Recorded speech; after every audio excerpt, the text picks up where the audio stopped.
नमस्कार दोस्तों, कैसे हैं आप सब लोग। मैं अंशुल शर्मा स्वागत करता हूं आपका आपके प्यारे से चैनल ब्रेनिक एजुकेशन केमिस्ट्री में, जिसमें आज हम देखने वाले हैं कि सेकंड ईयर का पेपर आता कैसे है, कितने क्वेश्चन इसमें लॉकडाउन में आए हैं।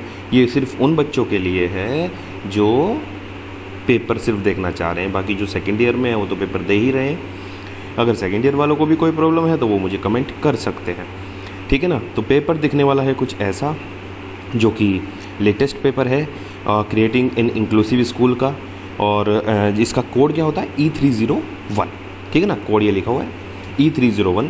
पेपर का name, this is the paper name, creating in inclusive school, समावेशी शिक्षा का, समावेशी विद्यालय का सृजन। इसमें समावेशी शिक्षा के बारे में सारा पूछा जाता है कि समावेशी शिक्षा होती क्या है और कैसे उसको करना है, ठीक है ना। तो इस बार जो है ना 40 मार्क्स का क्वेश्चन आए थे टोटल, अगर हम देखें यहाँ पे, और 3 खंडों में पेपर था।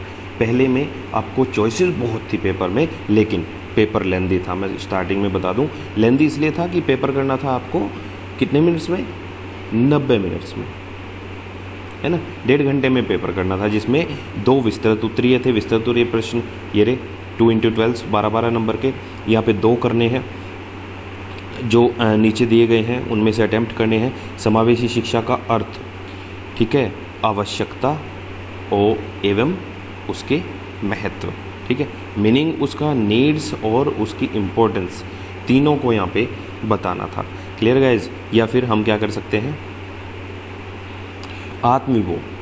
आत्मविमोह क्या है, ऑटिज्म, ठीक है, और इस प्रकार के बालकों की मुख्य विशेषताएं क्या होती हैं, ठीक है, ये कर सकते थे।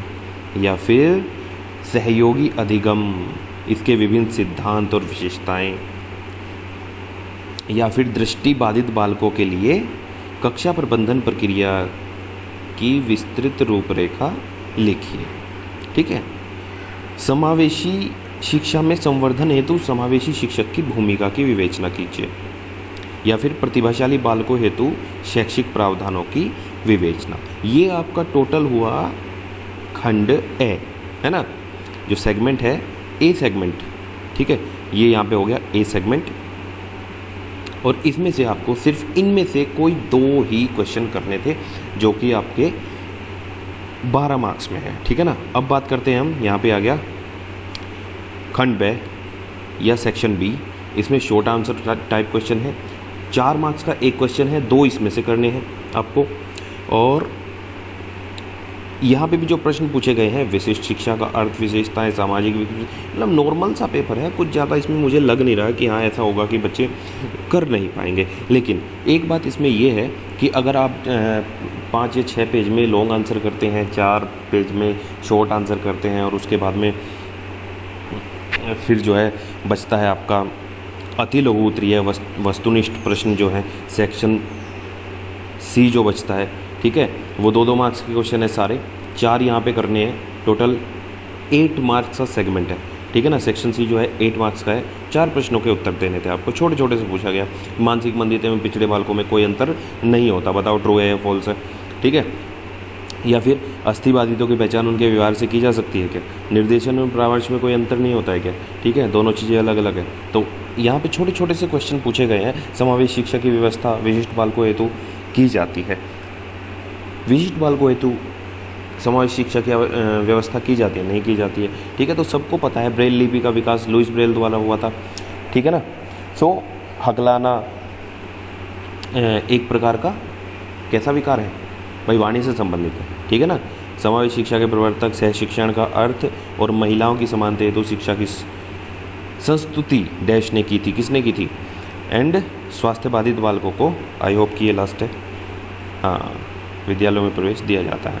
सो गाइज, ये छोटा सा पेपर है, लेकिन यहाँ पर जो 90 मिनट हैं वो और भी कम है, ठीक है। इसके लिए पेपर ये तो 2 घंटे का होना चाहिए था। या फिर एक अति, मेरे मानने मुझे लगता है कि एक अति लघु उत्तरीय जो प्रश्न है वो यहाँ पर कम होना चाहिए था। यहाँ पे अगर एक ही होता, ठीक है, 1 × 4 = 4, तो आपका 1.5 घंटे में पेपर बहुत बेस्ट होता, और आप बहुत अच्छे से लिख पाते। अपने दोनों विस्तृत उत्तरीय आपके हो जाते, एक लघु उत्तरीय हो जाता, और 4 के 4 जो आपके वस्तुनिष्ठ हैं या फिर अति लघु उत्तरीय हैं वो हो पाते, ठीक है ना।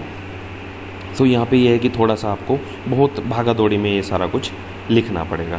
Clear guys? सो अगर इसका आपको आंसर में कोई प्रॉब्लम है किसी प्रकार की तो आप मुझे कमेंट बॉक्स में कमेंट करिए, मैं आपको आंसर प्रोवाइड करा दूंगा, ठीक है, जो कि होनी नहीं चाहिए आपको कोई भी problem. Clear guys? So till then यही था पेपर दिखाने के लिए मैंने आपको छोटी सी वीडियो बनाई है। टिल देन पढ़ते रहें, आगे बढ़ते रहें, ऑल द बेस्ट। और पेपर देते रहें, सेकेंड ईयर वालों पेपर देते रहो अपने बहुत अच्छे से, ठीक है। एक दिन की छुट्टी है, लास्ट वाला पेपर शिफ्ट हो गया है आपका, ठीक है, वो 10 तारीख में होगा, 10 अगस्त में होगा, ठीक है ना। सो आई होप सभी को क्लियर होगा। टिल देन पढ़ते रहें, आगे बढ़ते रहें, ऑल द बेस्ट।